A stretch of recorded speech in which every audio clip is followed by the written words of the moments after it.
We all know someone who has the gift of gab, and sometimes it seems like it's the gift that keeps giving and giving and giving some more. But while it might not just be the sound of their own voice they like, it could be the feeling they get when they share. Here to shed some light on compulsive communication is Kent Harber, Associate Professor of Psychology at Rutgers University. Thank you for joining us. Hi, Jess. So Dr. Harber, I know you've been researching this topic extensively, and before we go into your specific research, let's talk about oversharing and what it is. Sure. So basically the idea is that when someone has experienced some major event in their life, they've had a tragedy, they've had some other kind of significant event, the emotions that that creates causes them to need to disclose. And people disclose a lot after major events. So for example, after the Loma Prieta earthquake or the Persian Gulf War, people were sharing to others 17, 18, 19 times a day. So the question is, why were people doing this? Why do people need to share so much? Okay. And there's some straightforward sort of what we call intrapersonal, inside the person reasons. When you disclose, you get social support, you feel people understand you, you get some belonging, you get affirmed by others. If you don't disclose, you're more likely to literally get sick. So that seems like that would be sufficient reason.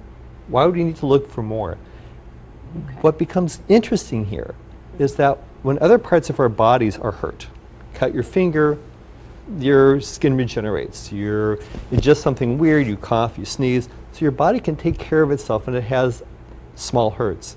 But when your psyche has a hurt, it needs to communicate in a way that other people understand. That's how we get better.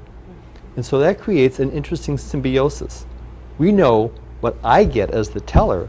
I get your support, understanding, I'm less likely to get sick. Sure. And then what does the listener get? What does the listener get? And so on the outside, it seems like you're not going to get that much. You're going to feel bad. You can get what's called vicarious traumatization. You can now get bad dreams based on what I told you. So what's the benefit to you? The benefit is you can now get news. I have become a reporter telling you news that now you can use. I'll give you a very brief example. A colleague of mine is a serious biker. He was going downhill, he looked over his shoulder to check for traffic, didn't see a branch, had a horrible accident, and disclosed this to his 400 best friends in graphic detail. I'm riding my bike months later. I'm about to look over my shoulder and a flash on the images that his story created in my head.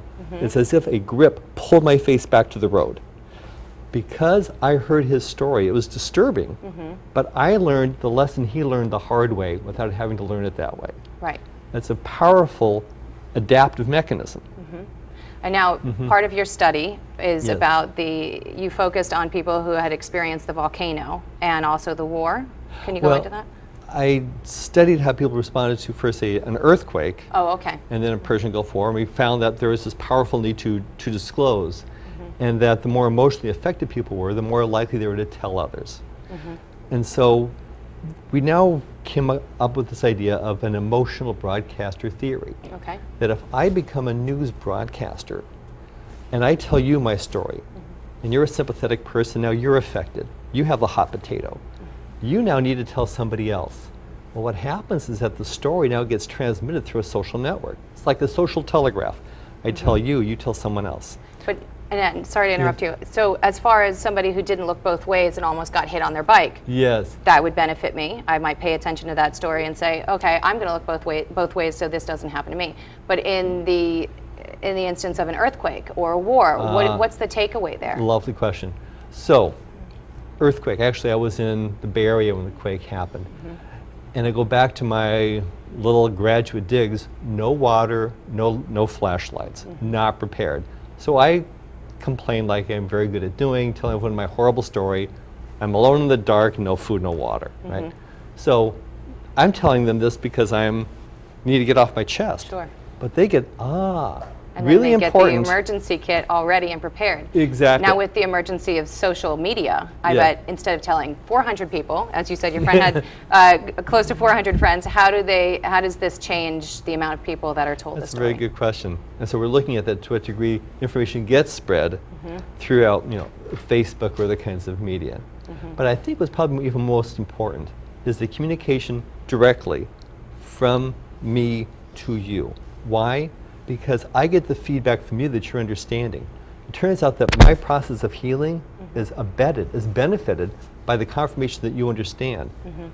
By your understanding, though, you are absorbing more of this information. You're more likely to be affected and therefore share it to another person. Right. So. Okay, and did you notice during your studies that it was more men than women or vice versa? There was not a gender difference. Men and women both need to disclose. Men and women are both equally likely to be affected by what they hear. Now, this feels very timely, especially with the anniversary of September 11th attacks coming up tomorrow. Yes. It seems that a lot of people have the need to say, I was here when this happened. Have you noticed that? I have noticed in earlier studies that, for example, telling people that I was in the earthquake, pretty soon they tell me about their quake experience. It doesn't take much for those of us who've been in the in the New York area. Those who've had that experience tend to require very little prompting to tell others. Right, everybody shares their story. Right. And that seems to be not just when you have somebody telling the story and then somebody listening, but when you can share your mutual experiences, it sounds like it could be very therapeutic for both people involved. Right, but what I'm interested in especially is this issue of news transfer. And so we did a study that looked exactly at that. And what we did is my colleague and friend Dove Cohn and he took his students to a hospital morgue on a field trip. Oh, okay. So, okay, this is going to be the kind of thing people are going to want to talk about. I can't imagine they would be listening at the morgue. Well, it turns out it was, as you can bet, a very emotionally affecting event for them. When they came back, we said, we want you to describe how much you were affected, and then we want you to contact the first 6 people you spoke to about it. And then contact each of them, ask them how many people they spoke to, and then how many people their friends' were told.